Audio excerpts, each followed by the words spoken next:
Ին Գալստյան, ես գաղտնիք չէ, բազմաթիվ հասարակական կազմակերպություններից ստացել եմ գրավոր նամակներ կամ բանավոր ահազանգեր, որոնց մասին ստեղ հնչեցրել եմ առաջի քննարկման ժամանակ,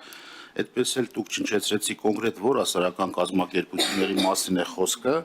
որտեղ իրանք պատճառաբանում են, որ ընդամենը մեկ հասարակական կազմակերպություն կա, ուղիղ ասեմ, որը ունի կացարան եւ շահագրգիռ ձեռք բերվող նախագծին։ Գաղտնիք չէ, հրապարակային ասում եմ այդ ամեն ինչը, ուզում եմ բացի այդ մեկ կազմակերպությունից անունը չեմ հիշի, երևի դուք հիշեք, որ այդ քննարկում եք ունեցել, ինչ այլ կազմակերպությունների հետ է քննարկվել, հասարակական կազմակերպությունների հետ է քննարկվել եւ նրանց դիտողությունները բովանդակային առումով ինչն է ընդունվել, ինչն է մերժվել, այսինքն առաջինից երկրորդ ընթերցման ժամանակ, սա մեկ հարց, խնդրում եմ նշեք, որ պատասխանեք ամբողջական, որ առաջ գնանք։ Երկրորդ հարցը վերաբերելի է կացարաններին, Հայաստանի Հանրապետությունում քանի կացարաններ կան, եւ արդյոք հնարավոր է այս մեկ տարվա անցումային դրույթներով սահմանված ժամանակահատվածում ամբողջական իրականացնել ձեր կողմից բերված նախագծի դրույթները, որպեսզի լինի արժանավատ եւ տեղին։ Սա երկրորդ հարց։ Կացարաններ Հայաստան Հանրապետությունում քանի գործող կացարաններ կան եւ քանի գլուխ թափառող շներ կամ կենդանիներ են պատրաստ ընդունելու եւ օրենքով նախատեսված բուժական գործունեությունը մնացածը բաց թողելու սահմանված ժամկետում պահպանելու գործառույթներ իրականացնել կենդանիների հետ կապված։ Երրորդ հարցը վերաբերվում է ընտանի կենդանիներին, այդ թվում հիմնականում շներին։ Մարդը իր շունը վերցրել է, մեր բանով ասած, այսպես որ գրական չընչի։ Դուք այդտեղ պետտուրքեր եք սահմանել, պետտուրքերի մասին չխոսեցիք, բացարձակապես չխոսեցիք ինքնական բուժառություն իրականացնելու հետ կապված, որոնց համար բավականին խիստ պատիժներ եւ վարչական պատասխանատվություն սահմանվել, դրանց մասով պետք է բարձրաձայնեք, որ մեր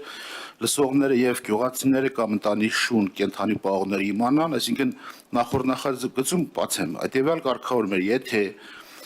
շանտերը, որը որ պահե մեծացրել է ինքնուրույն ինչ որ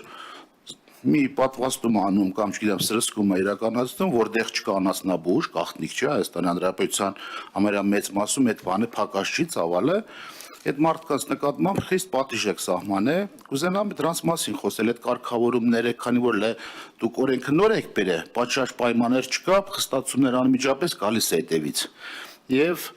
այդ պայմաններում դրանց որոշակի ժամկետ տալիս եք այդ վարչականի գոնե այդ կացարանները մնացած անասնաբուժերով, բաներով ապահովեք, նոր կարողանաք այդ խստացումներն ու պատժամիջոցները կիրառ եք դրանց վրա, էլի։ Այսքանը պատասխանեք 5 հարց եղավ հետո կանցնենք առաջ, եթե ամբողջական պատասխանեք, ել փորձեմ արձագանքի ժամանակ արժ լինեմ։ Շնորհակալ եմ հարցերի համար, ինչպես պարոն Ղալումյան նշեց, ՀԿ-ների քանակը շատ մեծ էր եւ նաեւ անհատ կենդանասերներ են մեզ դիմել, ես իսկապես չեմ կարող անունները մտաբերել, բայց ուսումնասիրել եմ բոլորի դիտարկումները բովանդակային առումով, առանց մտածելու, հա, այդ առաջարկի հետևում ով է կանգնած, զուտ որպես օրենսդիր օրենքը լավարկելու տեսանկյունից եւ իմ նշած 3 փոփոխությունների էս ընտրել, այսպես ասած, ֆիլտրել այդ ամբողջ դիտարկումներից, որոնք նպատակահարմար ենք համարել, ընդունել, գիտեք, կացարան ունեցող ՀԿ-ները հակառակ այդքան էլ շահագրգռված չեն, որ այսպիսի օրենք ընդունվի, ինչու, որովհետև պետությունն է այսուհետ կացարան ստեղծելու եւ կոպիտ ասած իրենց աշխատանքը ավելի կազմակերպված ձևով փոխարինելու է պետությունը։ Ես չեմ ուզում մենք այսպես դիտարկենք հարցը, բայց ամեն դեպքում ձեր տրամաբանությունը թերի այն առումով, որ շահագրգռված են, որ այս օրենքը լինի է։ Շահագրգռված են իսկական կենդանասերները, իրական կենդանասերները, իսկ մնացածի մասով գիտեք, ինձ թվում է պետք է կենտրոնանալ օրենքի բովանդակության վրա, ոչ թե նրա թե ում հետ են հանդիպումներ, եղել են առանձին